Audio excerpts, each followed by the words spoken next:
Imagine a world where fear lurks in every sip. A world where the simple act of drinking water could be a gamble with death. This was not a dystopian future, but a grim reality for many in the past. A world where a loving touch could hide a deadly secret. Where the bonds of trust were fragile, and the line between love and betrayal was perilously thin. This was the chilling reality of 17th century Italy, where a tasteless, odorless poison called Aqua Tofana cast a long shadow over the lives of countless souls.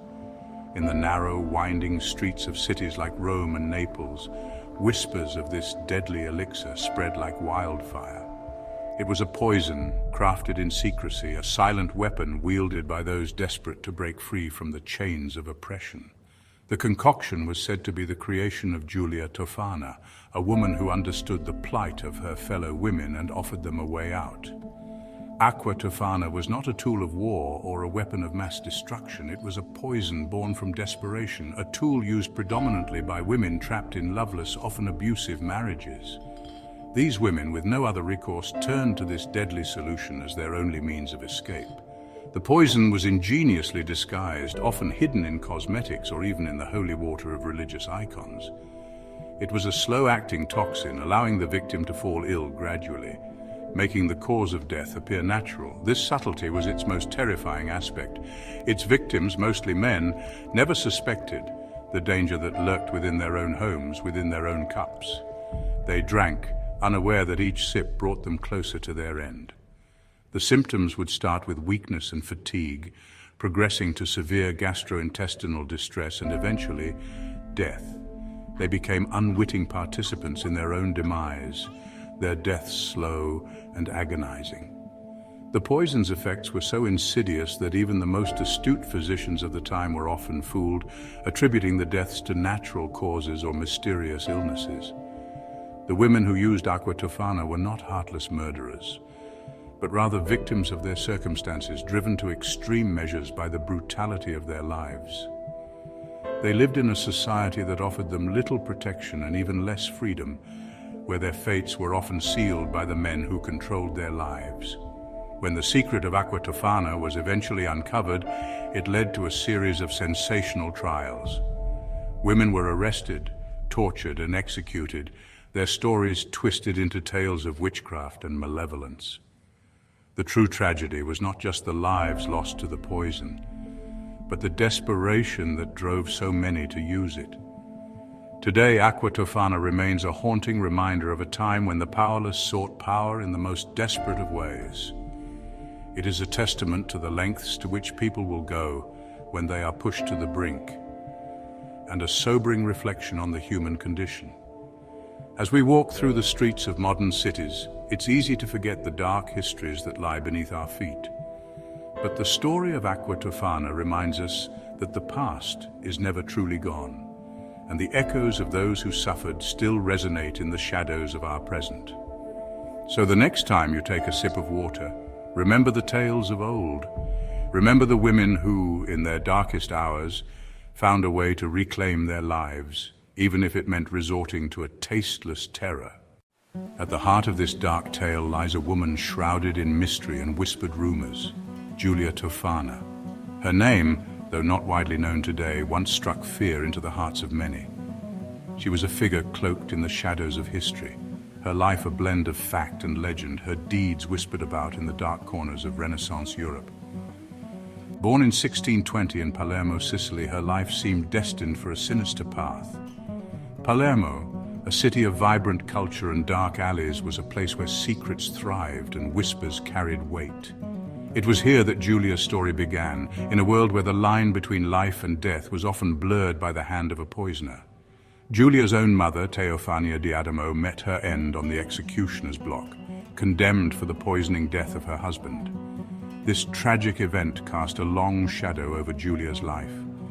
The image of her mother, led to her death amidst a jeering crowd, must have been seared into her memory. It was a grim inheritance, one that would shape her destiny in ways she could scarcely imagine.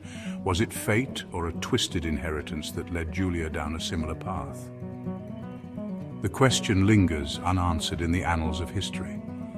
Did she feel a sense of inevitability, a pull towards the dark arts of poison that her mother had practiced?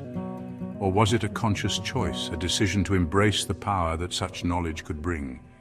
Did she inherit her mother's knowledge of poisons, her understanding of the human body's vulnerabilities?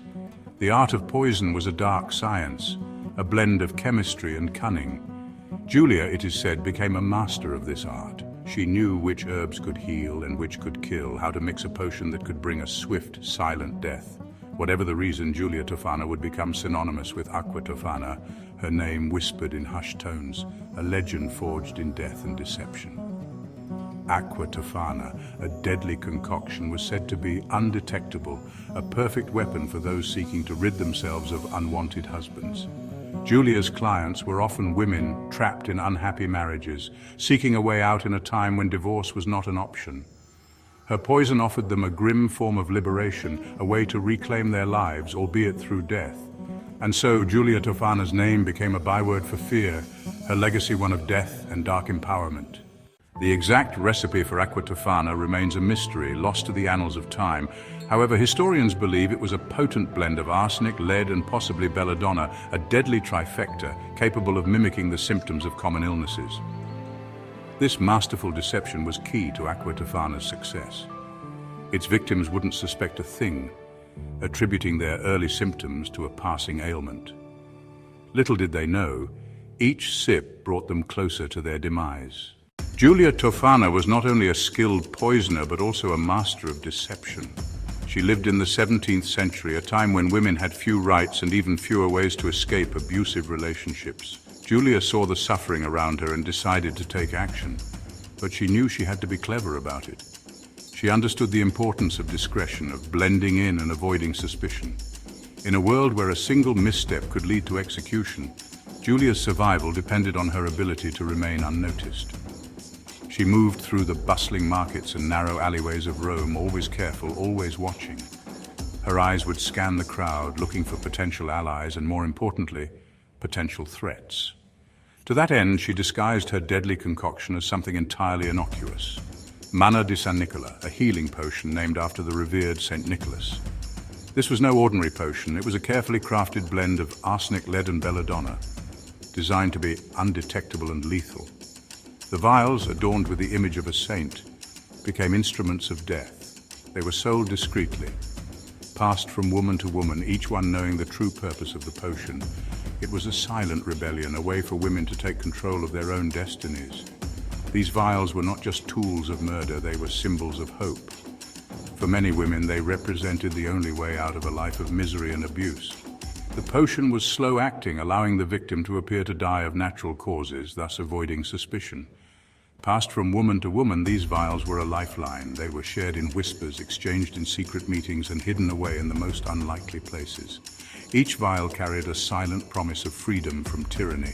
Julia had created a network of women bound by desperation and a shared desire for liberation, no matter the cost. This network was vast, stretching across cities and towns, connecting women from all walks of life. They met in dimly lit rooms, behind closed doors, and in the shadows of society. They shared their stories, their fears, and their hopes. They planned and plotted, always careful, always aware of the dangers they faced. These women were not just victims, they were warriors. They were determined to fight for their freedom, even if it meant risking their lives. Julia Tofana had given them the means to do so, and in doing so, she had become a legend. Bound by desperation and a shared desire for liberation, no matter the cost, these women stood together, united in their quest for freedom. They were a force to be reckoned with, and their story is one of courage, resilience, and the unbreakable spirit of women. Aqua Tofana was a cruel mistress. Its effects were not immediate, but rather a slow, agonizing descent into darkness. A few drops in a glass of wine, a sprinkle in a bowl of soup, and the poison would begin its insidious work. The initial symptoms mimicked a common cold: headaches, chills, fatigue. As the poison took hold, the victim would experience vomiting, diarrhea, and a burning sensation in the gut. Dehydration set in, weakening the body, breaking it down from the inside out. Section 6. Whispers and Confessions.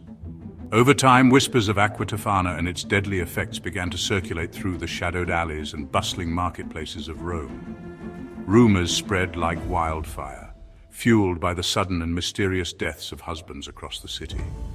Still, fear kept many silent. Women who dared to speak out risked accusations of witchcraft or worse, the wrath of a vengeful family. The authorities, though aware of the rumors, struggled to gather concrete evidence. Aqua Tofana was a silent killer, leaving no trace behind. Section 7. The Widow's Justice. Julia Tofana's reign of terror, built on whispers and shadows, would ultimately be undone by a single act of conscience. A guilt-ridden woman, her conscience burdened by the death she had orchestrated, confessed her crime to a priest. The priest, horrified by what he had heard, alerted the authorities. The wheels of justice, slow at first, began to turn. Section 8. A legacy of fear and empowerment. The tale of Aqua Tofana left an indelible mark on history. While it was a tool of fear and death, it also, in a twisted way, became a symbol of empowerment for women trapped in abusive marriages. The poison gave them a means to reclaim their lives, albeit through dark and desperate measures. The legacy of Aqua Tofana is a haunting reminder of the lengths to which people will go when pushed to the brink. Section 9. Echoes of Aqua Tofana. Even today, the story of Aqua Tofana echoes through history, a chilling testament to the ingenuity and desperation of those who created and used it. It serves as a cautionary tale about the hidden dangers that can lurk beneath the surface of society. The name Aqua Tofana still sends shivers down the spine, a ghostly whisper from the past that reminds us of the dark chapters in human history.